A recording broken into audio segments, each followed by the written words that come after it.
자, 2부 시작하겠습니다. 예, 강동수 위원님 오셨습니다. 안녕하십니까. 자, 강 의원님, 2부에 지금 이 문정권 도대체 어디로 가고 있는가? 제가 봤을 때 이번 주 들어서서 지난주부터 기미가 좀 보였습니다만은 확연한 분열과 추락 상태가 지금 드러나 보이는데요. 우리 위원님은 좀 어떻게 느꼈습니까? 그거는 뭐 이 여론조사라는 게 거품이 있고 또 뭐 이 믿을 수가 없다 이런 거지만 그런 가운데서도 지지도가 지금 계속 66%대까지 떨어졌습니다.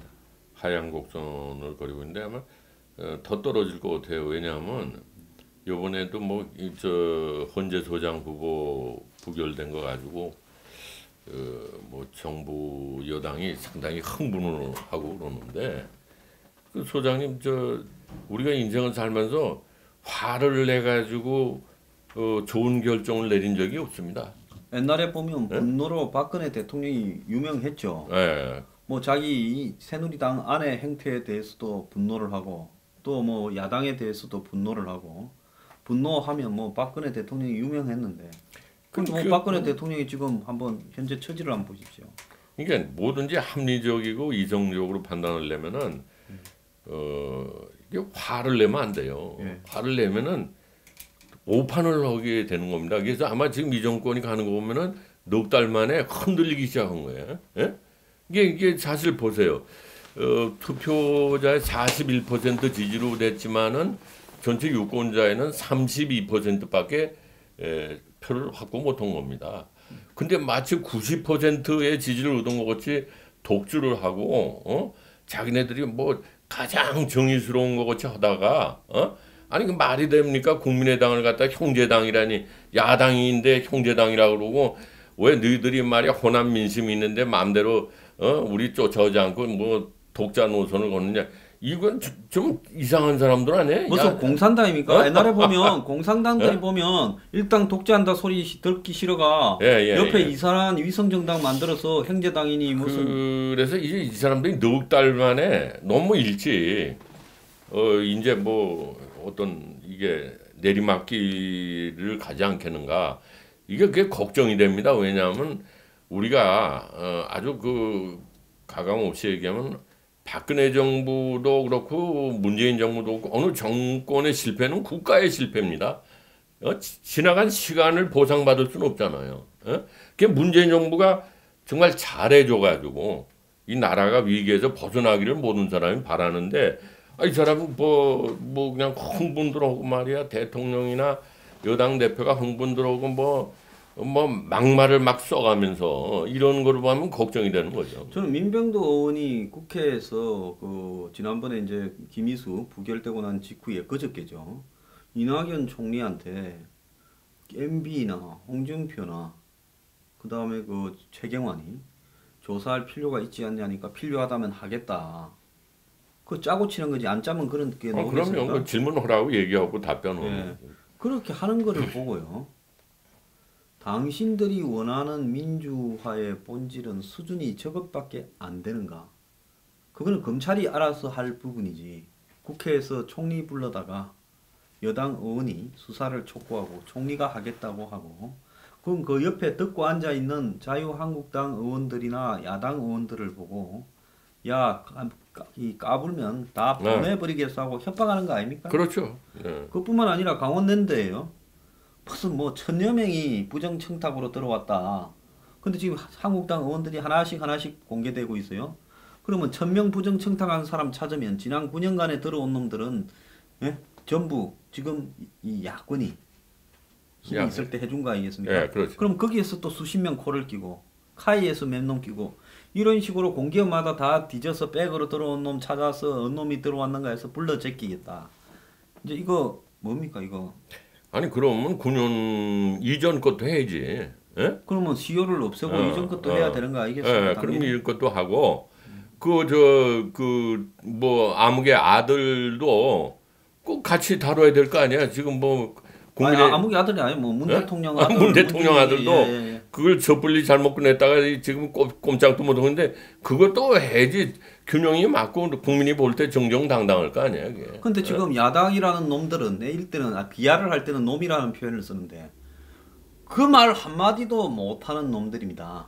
아니 그리고 한심한 게 이번에 김희수 그 표결 투표할 때 보니까 6명이 안 남았는데 그 중에 6명 중에 5놈이 자유한국당 국회의원이 이런 놈들이 뭘 합니까? 이건 다 이건 정말로 옷 뺏기고 빠지 뺏어야지. 예? 그런 자식들이 지금. 근데 이게 문정권이 박정권을 그리 미워하면서 촛불정신 운운하면서 돌아가는 거 보면 제가 되기 전에 문건애라고 했거든요. 예. 아니 문건애 미워하지만은 담는다고 똑같아요. 그 지금 보면 여당을 갖다가 마치 이 거수기, 예? 출장수도 이 과거에 박근혜 대통령이 이 새누리당을 다뤘던 것보다도 현재 문재인 대통령이 더불어민주당을 다루는 게 더 고압적이고 권위적이고 획일적이에요. 더불어민주당, 국민의당은 뭐 당으로 취급도 안 하잖아. 예. 예? 야당을 다루는 예. 자세는 박근혜 대통령이 보면 야당을 무시했다고 하는데 이 사람들은 그때보다 더한 것 같아요. 야당을 다루는 게. 그래서 저 당내 경선 때 안희정이가 그랬잖아요. 이 정의를 권력자가 정의를 앞세우면은 피바람이 분다. 그거 맞는 얘기거든요. 그 피바람이 불면은 그 칼은 결국 역사의 교훈이 자기한테도 돌아오는 거예요. 예? 예, 그런 식으로 뭐 개인이나 어떤 그 집단이나 이 이성을 잃고 그 흥분해가지고 좋은 결정을 내린 적이 없습니다. 난 이 정권이 이제는 벌써 넉 달밖에 안 되는데 한 4년 된 것 같아요. 미국의 트럼프가 한 달이 1년 같아도만은 저는 이 정권은 한 2주가 1년 같아요. 그러니까 뭐 국가 예산을 보면 막 포퓰리즘 정책을 피면 하루에 1조씩 날아간다는 거 아니에요? 예? 지금 평생 해묵을 것처럼 뭐 13개 부처에 적폐청산 공문을 보냈다. 심지어 뭐 대학생도 요즘 거짓거리를 하고 있다 이러는데. 그럼 대학가에서도 뭐 적폐청산인 게 문화혁명으로 가는 거죠 이제. 적폐청산하기 위해서 뭐 모였다 그러는데 그게 뭐 더 이상 안 되는 거 보니까는 지금 대학생들이 사실 요즘 대학생들은 제가 알기에는 이 시국에 관심이 없어요. 예. 저희들 먹고 사는 뭐 취직 문제나 하고 놀기 바쁘지. 그러니까 잘 이게 오가나이즈가 안 되나 봐. 그러니까 뭐 하다가 뉴스가 나오는 듯 하다가 안 나오더라고요. 근데 진짜 용기는요. 제가 마강수 교수가 즐거운 살아 쓰던 그 시절에 대학 교수들의 권위나 부패에 대해서 서울대에서 총대를 메고 대기 싸웠었습니다. 제가 주도했어요. 그런 게 용기지. 요즘 같은 시대에 이 정치 흉내 내면서 적폐한다 그러면요. 그건 대학생들이 홍위병 되는 거를 알아야 되는 거죠. 부끄러워. 시간이 지난 다음에 자기가 그 홍위병으로서 이용당했다는 거를 느끼게 될 거예요. 그건 뭐 불과만 몇 년만 지나면 금방 판결이 나는 건데. 그리고 항상 이렇게 다수의 편을 드는 건 제일 쉽고 소수의 편을 드는 거는 좀 어렵지만은 진짜 어려운 거는 다수나 소수의 편을 들지 않고 자기 양심의 편을 드는 게 어려운 겁니다. 진짜 주옥 같은 말씀이십니다. 자, 이 정권이 지금 곳곳에서 실패가 지금 쌓이고 있어요. 120일 만에요. 우리 강 의원님 좀 어떻게 보십니까? 아니 그러니까 저는 이 사람들이 넉 달 만에 그래도 잘 해주길 바라고 어느 대통령이 어느 정권인지 성공해야지 국가의 발전이 있는 겁니다. 근데 의외로 빨리 뭔가 이게 이상한 그 사인이 들어오는 게 뭐 경제적인 거 다 아시지만 제일 한 게 이제 뭐 벌써 5, 6명이 지금 뭐 코드 인사로 낙마하고 있잖아요. 이것도 정권으로서는 큰 타격이고 또 외교 안보는 6차 핵실험 후에 국방부 장관을 비롯해서 야당에서 전술 핵 재배치하자 그러는데 또 미국에서도 뭐 중요한 인사들이 이제는 한국이나 일본의 핵무장을 검토해 봐야 된다. 또 전술핵 배치 정도는 허용해야 된다. 이런 얘기까지 나오는데 문재인 정부는 국방부 장관도 얘기했다가 걷어들였더만요. 이게 지금 무슨 전술핵이고 배치하면은 이게 한반도 비핵화 논리에 맞지 않는다. 이거 정신 나가는 소리지. 뭐 칼을 목에다 대고 있는데 아니 그 말로 오세요라고 하는 거나 마찬가지지. 무슨 한반도 비핵화라는 게 무슨 창고대 같은 얘기입니까? 한반도 비핵화 명분이 없고 북한의 비핵화를 예. 이 할 명분도 없고 그 다음에 이제 동북아 무슨 비핵화의 핵 확산에 이렇게 가속화시키게 된다 이런 헛소리들을 하고 있어요. 아니 그리고 이제 뭐 이게 뭐 전문가들 말에 의하면 전술핵 재배치 논의 자체가 중국이나 이런 걸 압박을 하고 다른 딜을 하는데 유력에 작용할 수도 있다고 하는데 논의는 해야 될 거 아니야? 예? 자 그러면 예. 좀 우리가 중요한 거는 예.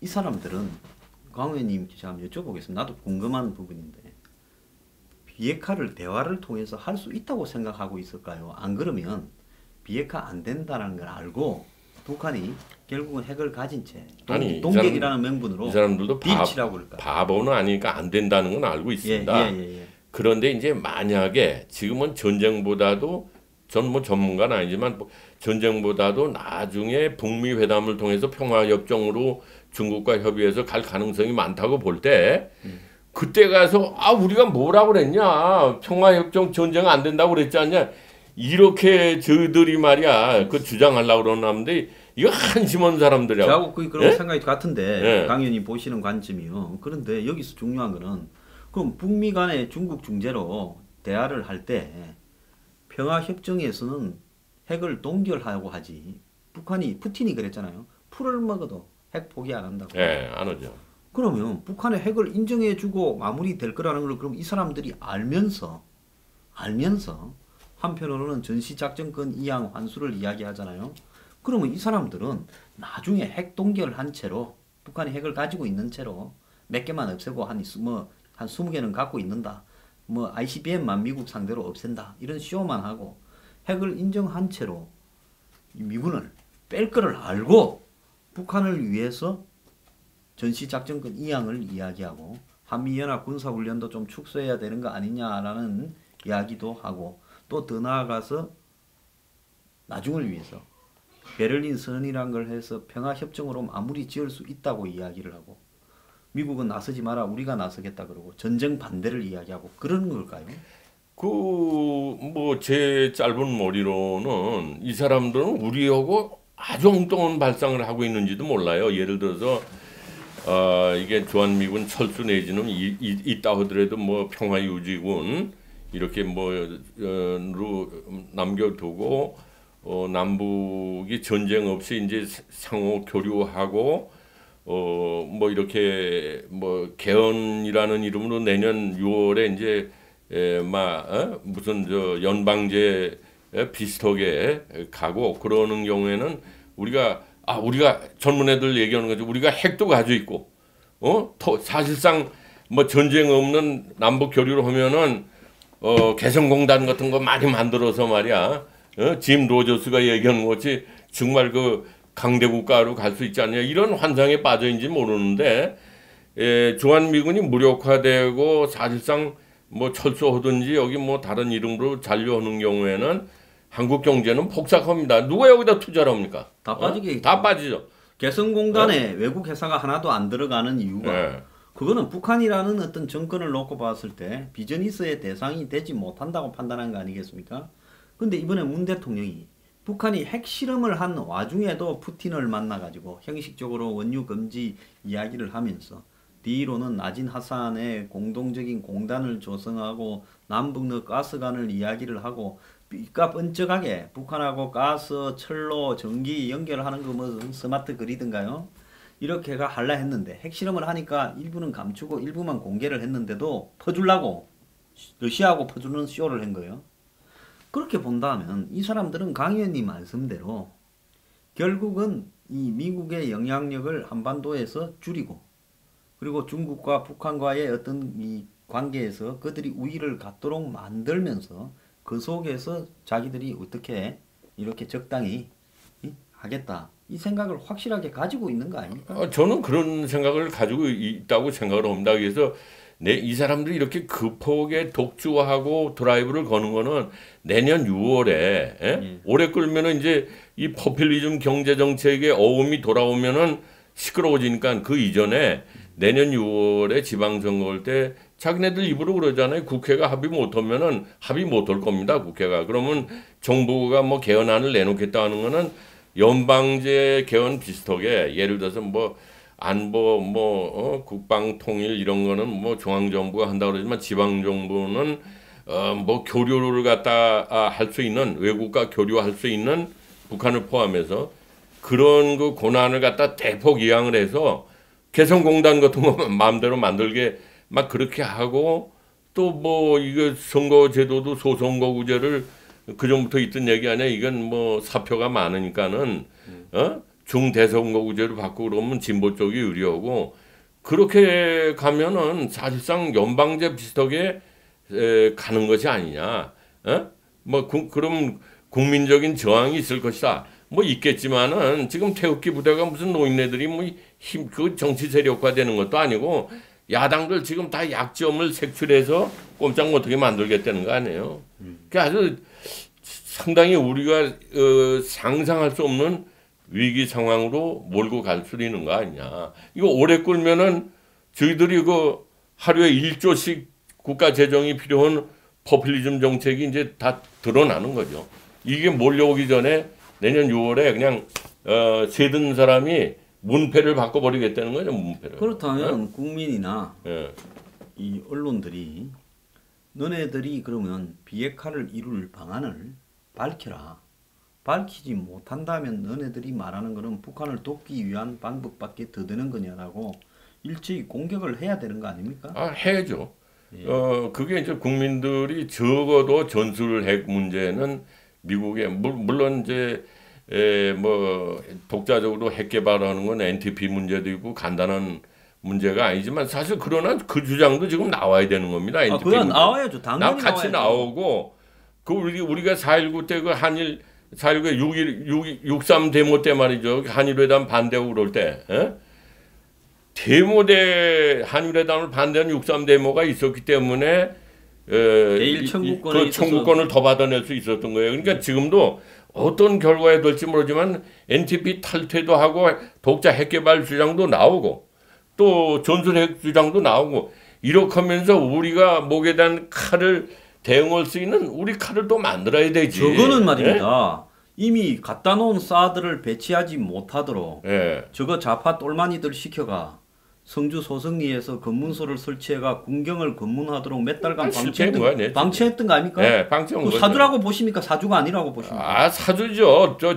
민노총이고 거기 뭐 종이구현 사자단이고 이것들 다 같은 식구인데 전화 한 통화만 걸면은 야 너 가서 그래. 다 하는 거지. 짜고 치는 것도 저기 이 당구 칠 때 쓰리 쿠션을 넣어가지고. 그럼요. 우리가 경찰 투입 안 할 거니까 너네들이 거기서 열심히 해라. 해라. 그래야 우리가 이 반대를 핑계 삼아서 사드 환경 영향 평가를 할 수밖에 없다. 그래야 한 1년쯤 안 올리다가 북한하고 뭐 잘 되면 빼버리면 되지 않냐. 지금 이렇게 생각을 하고 쓰리 쿠션을 넣었을 거 아닙니까? 그러니까 이게 옛날부터 말했잖아요. 가장 best policy is honesty. 정직이 최상의 방식이다. 예. 정직이 최상의 방식이. 이렇게 말이야. 여기 양다리 삼다리 거치면서 이런 모성 이런 거는 국민도 다 알아보고 선진국도 다 알아보지. 그런 식으로 해가지고 성공 사도 그렇게 질질 끌고 그래가지고 뭘 재미 본 거겠어요. 지들만 깨졌지. 근데 지금 이 보면 굉장히 전선을 분산을 시키고 있어요. 이 사람들이요. 독일군이 2차 대전 때 처음에 벨기에, 네덜란드, 프랑스를 먹어버릴 때는 선택과 집중을 해가지고 아주 집요하게 이 포인트만 찾아서 공격을 했거든요. 그래서 마지노선 같은 거는 무시해버리고 서부 전선에 집중을 해서 이 연합군을 두 토막을 내서 파리도 함락을 시켜버린 거 아닙니까? 한 달 만에. 그런데 독일군이 실패하게 된 게 이제 소련으로 가면서 레닌그라드 공격해, 모스크바 공격해, 저 카프카스 공격해, 스탈린그라드 싸움 벌여 흩어놨어요. 그 넓은 땅에. 그러니까 보급선이 길어지고 병력이 분산되고 여기저기 또 아프리카에서는 또 아프리카대로 롬멜 불러가 싸움을 벌여. 그다음 영국은 영국대로 폭격을 해. 이 디스레일리 같은 것도 예. 코가 껴가지고 그냥 예, 그래서 온 사방에 싸움판을 벌리면서 나중에는 수습이 안 되면서 이 패전으로 갔는데 이 정권이 보면 지금 최저임금부터 시작을 해서 정규직 그다음에 이 탈원전부터 적폐청산부터 시작을 해서 뭐 아니, 의료보험 전면급여 온 사방에 싸움을 벌이고 있어요. 아 근데 이게 이게 수습되겠습니까? 돌아옵니다. 돌아오는데 난 이게 재밌는 얘기 하나 드리. 이 저 뭐 공론화위원회라는 이건 민주주의도 아니고 국민한테 사기치는 건데 거기 공론화위원회는 게 저 핵의 전문가 한 사람도 안 들어가 있다는 거 아니에요. 내가 재밌는 얘기할 거예요. 민주화라는 민주적인 절차라는 거 함부로 써먹으면 안 된다고. 내가 그 전에 본 책에 이런 얘기가 있어요. 어느 그 미술 대회가 있는데 미술 그림 잘 그리는 학생을 보내려고 그랬더니 거기 또 이사장의 손자가 그 대회 나가고 싶다 그래서 미술 선생이 이거는 얘는 좀 나가봐야 승산이 없다 그러니까는 이사장이 교장을 시켜서 그런 민주적인 방법으로 전체 교무회에서 얘기를 하자. 교무회에서 이사장의 손자가 그림 못 그리는 손자가 대회에 나가게 된 거예요. 이게 민주주의네. 그러면 미술 선생 혼자서 결정하는 건 독재고 여럿이서 비전문가가 결정하는 거는 민주주의인가? 그건 민주주의가 만능이 아니에요. 이거 공론화위원회도 내가 그걸 보면서 야 이거는 말도 안 국민을 뭘로 알고 있다고 짓을 하는가? 민주주의라는 것은 공정성을 담보할 때 네, 민주주의지. 그렇죠. 그러니까 교무회의라는 게 공정성을 담보하기 어려운 이 압력이 작용하니까 민주주의가 아닌 거죠. 아 그렇죠. 그 공정성이고 전문성도 없고 이사장의 애라는 게 교장 교감들이 알았지. 감 잡았다 오바 그러고 그저 표 몰아준 거 아니에요. 그러면 탈원전 공론화위원회의 공정성은 뭔가 하면 탈원전이 의미하는 것이 무엇이고 탈원전이 되었을 때 치러야 될 대가가 무엇이고 오늘날 한국의 전기 산업의 앞으로 전망이 어떻게 보고 그리고 대안이 무엇인지를 시험을 쳐서 한 7, 80점은 받을 수 있는 사람들이 그리고 옛날부터 가는 거 아니겠어요? 옛날부터 말이 있습니다. 그 전에 고건이라는 서울시장하고 국무총리도 한 양반이 있었잖아요. 예. 그 사람은 시장할 때도 전부 위원회를 많이 둔 거야. 골치 아픈 문제는 거기를 통과하는데 위원회란 뭐라고 생각해? 혼자서 결정할 수 있는 걸 여러 사람이 결정하는 게 위원회예요. 내 혼자서 욕 처먹지 않으려고 내 그렇죠. 결정에 내가 거야. 방향은 정해놓고는 내 앞에서 욕 안 먹는 방패막이들이 그럼 위원회가 다 필요 없는 거예요. 그건 무슨 자기가 말이에요. 그 소신껏 하면 되고 나는 이제 개인적인 생각인지 모르지만 이 원전 문제는 이렇게 생각합니다.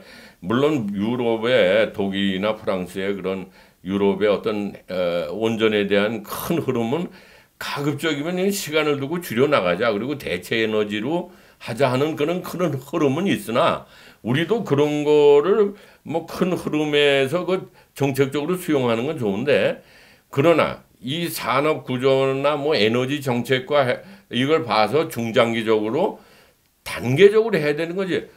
아니 민주주의 국가에서 대통령이 한마디 했다고 짓는 원전 이거는 말이에요. 웃기는 정말 애들 말로는 웃기는 이건 뭐 욕밖에 안 나오는 거예요.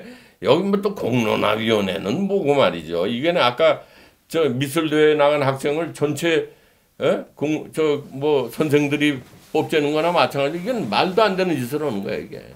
제가 이 한국의 지식인들한테요 좀 이야기를 하겠는데요. 이런 위원회나 이런 데 들어가서 소신껏 말을 할 용기가 없으면 이런 거를 갖다가 맞지를 말아야 되지 않겠습니까? 하지 말아야죠. 거기 들어가서 회비 몇푼 얻어먹으려고. 몇십만 원 그리고 그런 굴욕을 참고 있으면 다음에 또 다른 자리에 좋은 기회가 있을 것이다. 이 오늘날의 우리 한국 지식인들의 발상이 그거거든요. 예, 그래서 교수 나부랭이나 이 나부랭이라고 이야기해서 미안합니다만은 이 양심적인 교수분은 이 나부랭이에 해당되지 않는 나부랭이가 많아요. 그 지식 기자라고 그럽니다. 그게 옛날 한완상이가 한 얘기인데 지식이면 자기 뭐 행동과 생각이 같아야 되는데 이건 생각 따로 행동 따로. 기사나 마찬가지. 예? 엔지니어가 아니고 테크니션이야. 그래도 가만히 있어서 뭘 좀 하라고 찾아오는 사람은 기사인데 이제는 지식 보따리상 외판원이라고. 내 어디 한 자리 끼워 주시오. 적극적으로 찾아다니면서 딸랑거리는 이런 것들이 많아요. 많죠. 많습니다. 네. 자, 그런데 지금 적폐청산, 적폐성산 이러고 앉았는데요. 이 적폐청산은 나중에 저가 적폐청산 안 되겠습니까? 자기들 순서가 오죠. 왜냐면 그 전에 문패를 바꿔서 뭐 연방제로 가면 몰라도 안 그러면 자기네들 순서가 옵니다. 근데 지금 소장님 말씀하시니까 제가 이제 가까운 친구 중에 그 중국에 아주 정통한 명예 교수가 한 분이 계세요. 프랑스에서 솔보르 대학에서 중국 연구도 하고 뭐 대만 대학도 나고 그런 분인데 그 친구 얘기가 아주 의미심장한 얘기를 합니다. 자기가 중국의 문화혁명 연구를 많이 한 사람인데 요즘 우리나라 가는 게 그 수준을 밟고 있다 이거야. 그게 무슨 얘기냐 그랬더니 이게 문화혁명의 마지막 단계가 인륜과 천륜을 부정하는 거랍니다. 근데 우리가 말이죠. 동양법에는 공자의 생각에도 그런 영향을 미쳤지만은 우리 형사법에도 보면 저는 뭐 법의 전문가는 아니지만 가족이 부모를 갖다가 어떤 허물이 있어도 관에 고발하지 않아도 법에 안 걸려요. 응? 안 걸립니다. 우리 법은. 예. 근데 이 국가보안법은 이제 친척을 고발하게 돼 있고 고무찬양 있고 그게 두 가지 독소조항 때문에 진보 좌파들이 이제 폐지해야 된다는 겁니다. 근데 우리는 이 최순실 재판을 이렇게 보면서 야 그리고 사성 장군을 맞다 갑질했다고 백으로 들어간 그 공간병들이 뭐 그냥 난도질하고 그걸 비터면 장사하는 사람 갑질이라고 그냥 운전기사가 몰아세우는 거 보면서 이게 문화혁명에 요번에도 최순실이가 막 울었대잖아요. 자기 딸이 뭘 녹음해서 진술한 걸 보고 뭐냐면 이 인륜 천륜을 끊는 아주 인간성의 바닥까지 끌고 가는 것이 문화혁명의 홍위병들의 행태였단 말이죠. 근데 그런 식으로 끌고 가고 있는 거예요, 지금 이게. 그러면 어떻게 되냐? 저희들이 이제 그 대가를 바라게 돼요. 받게 돼 있습니다. 그 리워드를 받게 돼 있는 거예요. 그러니까 좀 시간이 걸리겠지만 이런 식으로 하는 거는 저희들이 적폐청산한다 그러면 9년만 하지 말고 그 전에도 해야지. 내가 하늘로 화살을 저희들은 그 전에 노무현 정권 때는 안 하고 말이야. 그따고 얼굴 뜯고 온 일을. 예, 내가 쏜 화살은 언젠가는 반드시 돌아오게 돼 있어요. 예, 그러면 내 발등을 찍을 수도 있는데요. 지금 중요한 거는 뭔가 하면 박근혜 전 대통령을 지금 탄핵시켜서 지금 법원에다가 세우고 있습니다.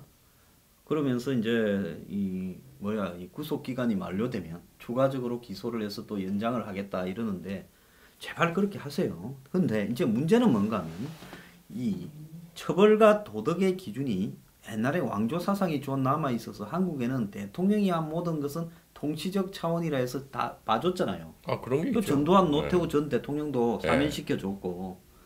그런데 그래서 이제 김대중 전 대통령이 북한에다 돈을 줬는데 그것도 통치 차원이라 해서 또 말도 안 되는 얘기. 엎었잖아요. 예, 그건 자 이제는 통치 차원이 없어진 거 아니에요? 예. 그러면 지금 이 시간 이후로 박근혜 대통령만큼 잘못하면 무조건 깜빵에 가는 거고 또 세상이 나아지면 가속도가 붙으니까 박 대통령보다도 훨씬 잘못해도 이 정권이 깜빵에 갈 수 있는 거 아니겠습니까? 갈 수 있죠. 그리고 요번에는 우리가 이런 박근혜 정부, 박근혜 전 대통령을 다루고 이재용 부회장 문제를 다루면서 법의 전문가가 아닌 사람도 볼 때 이건 우리나라 법치가 무너졌다는 걸 누구든지 알 수가 있어요. 왜냐하면 법이라는 건 영어로 하면 우리 이게 범법, 눈에 드러난 신이 아니고 크라임을 얘기하는 겁니다. 양심의 법이 아니고 눈에 보이고 또 어떤 확실한 물증이 있어야지 법에 되는데 요즘 뭐냐면 보면 묵시적이라는 건 법률 용어가 아닙니다. 묵시적이라는 거는 마음과 마음으로 감 잡았다 오바 이건데 그건 아니 뭐 한국에 아니죠. 저는 또 그 생각은 좀 달라요. 왜냐하면 한국에 뇌물을 주는 방법이 하도 다양하니까 뭐 지금 당장 주는 게 아니라 나중에 뇌물로 줘서 제3자 뇌물로 주고 사후 뇌물도 주니까 그러는데요. 저는 그런 두 사람을 옹호할 이 생각은 전혀 없어요. 왜? 두 사람은 몸을 던져서 이왕이래 된 거 심청이처럼 가라는 겁니다. 이제는 그 뒤에 좋다. 그러면 너들은 똑바로 하는지 한번 보자. 좀 보수가 그런 자세를 가져야 돼요. 그렇죠. 이 두 사람을 건지면요. 이 두 사람은 자기 힘으로 빠져나올 능력이 충분히 있어요. 이재용 회장이 누굽니까? 한국 사회에서 법을 넘어서서 사실상 지배하는 사람이에요. 이재용 부회장은요 빠져나옵니다. 우리가 걱정 안 해도. 박근혜 전 대통령이 문제인데 이분도요 자기만 정신 차리면 빠져나옵니다. 형을 다 사겠어요? 이게 대통령 했던 사람은 사법적인 차원이 아니고 정치적인 차원이에요. 벌써 이 박근혜라는 사람이 처신을 뭔가 오판을 했기 때문에 저런 지경까지 된 거거든요. 그 처음부터 나 잡아가라. 내 밑에 사람들 건드리지 말고 잡아가라. 이렇게 해서 못 잡아갑니다. 근데 이게 법률적으로 반만한 3일 굶어보세요. 네? 재판정 안 나간다고. 벌써 이 사건이 해결됐을 수도 있어요. 경우는 본인 책임이 크고. 그래서 제가 일이 된 거는 두 사람 다 자기 문제를 마음만 먹으면 해결할 능력이 있는 사람들이니까 우리까지 그 사람들 걱정할 필요 없어요. 네. 우리는 뭘 걱정해야 돼? 제가 일반 국민들한테 정신 차리라는 겁니다. 물론이죠. 이 두 사람은 당신들보다도 훨씬 나은 사람이에요. 그러면 국민들은 뭘 해야 되느냐? 이 두 사람이 몸을 던져서 이래 된 판에 이제 우리 사회는요 누구도 알자가 없고 예외가 없다는 거 아니겠습니까? 예외가 없죠. 걸리는 대로 다 가야 된다는 거예요. 자, 이 정권요 비리도 걸릴 수 있지만은 국가를 맡아서면 안보에 대한 책임이 중요한 거 아닙니까? 이 안보에 대한 국민의 책임 헌법 조항을 배신하고요. 이 나라를 만약에 북미 평화협정으로 이 사태가 끝나면요. 저는 제부터 앞장서서 형사적 법정에 이런 사태를 만드는 사람을 세워서 깜빵으로 보내고 자리가 있으면 끌어내놔야 된다고 생각하는 사람이에요. 저는 이게 아주 듣는 사람은 기분 나쁠지 모르지만은 문재인 정부가 촛불 시위를 뭐 혁명 운운하면서 뭐 개헌을 하자고 그럴 때 개헌을 안 하고 들어갈 때 내가 가까운 사람들은 저 사람이 개헌을 안 하고 들어가면 박근혜의 전철을 그냥 밟을 가능성이 높다. 왜냐하면 지금 무소불위의 권력을 가지고 있는 헌법제도 아니에요. 거기다가 또 촛불 혁명이라고 그러니까 뭐 더 큰 칼을 가지고 그렇게 하다 보면은 결과적으로 그건 뭐 국립호텔이 눈에 보인다. 국립호텔이. 예? 근데 지금 뭐 넉 달 돼가지고 벌써 흥분하고 막 안희정이 말 맞다나 이게 권력자가 저 정의를 내세우면은 피바람이 분다. 그거 참 안희정이가 그건 역사에 있는 얘기를 한 겁니다. 이 역사의 두 개가 보여줘요. 이 한국에서 봤을 때는 고려 시대 때 무인의 난이라는 게 있었어요. 그렇죠. 최씨. 예, 최씨. 예. 한 몇십 년 갔어요. 그것도. 누가 누구를 죽이고 나중에 자기들끼리 죽이면서요. 서로 죽이잖아요. 계속 쿠데타를 일으키잖아요. 프랑스 형 혁명도 보세요. 그 길로틴 만든 놈이 로베스피에르도 거기 당하잖아요. 자, 그다음에 중국에 이 뭡니까? 위나라 삼국지 위호 촉에서 위를 하고 사마시가 중국의 진나라를 만들었잖아요. 거기 보면 형제간 삼촌 조카 간에 한 3년 사이에 한 10대 명이 서로를 죽여요. 그래가 망했거든요. 그래서 역사적 진리는 뭔가 하면 절대적 정의를 주장하고자 한다면 자기 스스로가요. 절대적 정의 근처에 가 있어야 되지. 그러지 못하는 사람이 남에 대해서 처단을 명분으로 절대적 정의를 주장하면 결국은 자기가 만드는 틀에 기준에 의해서 자기도 나중에 죽게 돼 있어요. 역사가 말해주잖아요. 네, 그래서 지금 방송국에 보면 여기도 문화혁명이 문화혁명이죠. 난리잖아요. 그냥 뭐 아니 제일 쉬운 게 다수의 무리 속에 들어가서 나도요, 저도요 하는 게 제일 쉬운 게 얘네들이 그렇게 하고 있는 거예요 지금. 그래서 이제 MBC, KBS는 조래 갖고 묻고 이제 또 SBS가 또 이번에 들고 일어났고. 아니 SBS도 이제 윤세용 회장이 알아서 날아간 거죠. 그러니까 보여준 거예요. 야 얘가 날아갔으니까 너희들 순서야 알았지? 윤세용이도 그 아시지만은 그 노무현 정권 때 대주주 내보내려고 그랬었어요. 그래갖고 심의한다 해갖고 최민희고 뭐고 뭐 그래서 내가 방송에 놓을 때 그건 안 된다. 자본주의 사회에서 그건 정치가 말이야 시장에 그렇게 무료 개입하면 안 된다. 그래가지고 그때 살아남았는데 이번에도 아마 뭔가 내고가 있었지 않겠느냐 현 정권하고. 왜냐하면 이거 대주주를 내몰리는 것보다도 뭐 경영과 경영은 우리가 장악하고 소유만 해라. 숨어 있다가 좀 소나기 지나간 다음에 또 아들 또 이렇게 올리려고 그런 게 아닌가 그런 생각이 들어요. 근데 뭐 그것도 걔네들이 뭐 나 하고 싶어서 하겠어요? 소유와 경영 분리하는 게. 근데 저 방송 장악 문건은 뭡니까? 그거는 뭐 보도된 대로 지금 뭐 여당에서 그 무슨 뭐 저 뭐 위원들이 그걸 만들었다고 그러는데 재밌는 거는 뭐 국정조사를 해봐야 알겠지만은 그 거기서 얘기한 순서대로 지금 가고 있잖아요. 예? 그러니까 그건 조사해 보면은 꼬리가 잡히게 돼 있어요. 그건 뭐 우리 당 차원에서 한 게 아니고 뭐 실무자들이 생각한 거지 뭐. 근데 그대로 지금 순서가 그대로 가고 있잖아요. 응? 자, 강 의원님, 나라가 이제는 어차피 당분간 이 혼란도 겪어야 되고 그것도 국민의 책임이라고 봅니다. 그죠? 예. 국민 뭐 41% 지지받았다. 그런데 이제 투표 안상까지 하면 32%한 거 아닙니까? 그런데 마치 이 정권을 위임받아서 이 나라에 대해서 이 마치 자기들이 인수한 것처럼 지금 강 의원님 말씀대로 새들어온 사람이 집을 리모델링하고 지금 때려 부수고 난리 지랄을 하고 있어요. 명의 이전 하려고 그러는 거지 명의 네. 이전. 예? 자, 이 나라가 이제 이것도 이제 멀지 않아서 이제 막장이 보이는데요. 이제 저는 터널의 끝이 보인다고 봅니다. 근데 강 의원님 마지막으로 이런 책임을 갖다가 나중에 국민에게도 손해가 돌아올 건데 자기들도 져야 되겠지만은 지금 누가 어떻게 해서 이 나라를 구해야 된다고 보십니까? 저는 원래 모계 북에 오랫동안 서울에서 산 사람이고 어떤 지역에 대한 바이어스가 없습니다. 근데 이렇게 보면 지금도 여당이 국민의당을 마치 그 자기네들 그 모순 부리듯이 너희들 그럴 수가 있냐 그러고 말이야 막 화를 내고 그러는 거는 지역 호남에 너희들 뿌리가 있는데 우리한테 잘못 빼면 간다 이거거든요.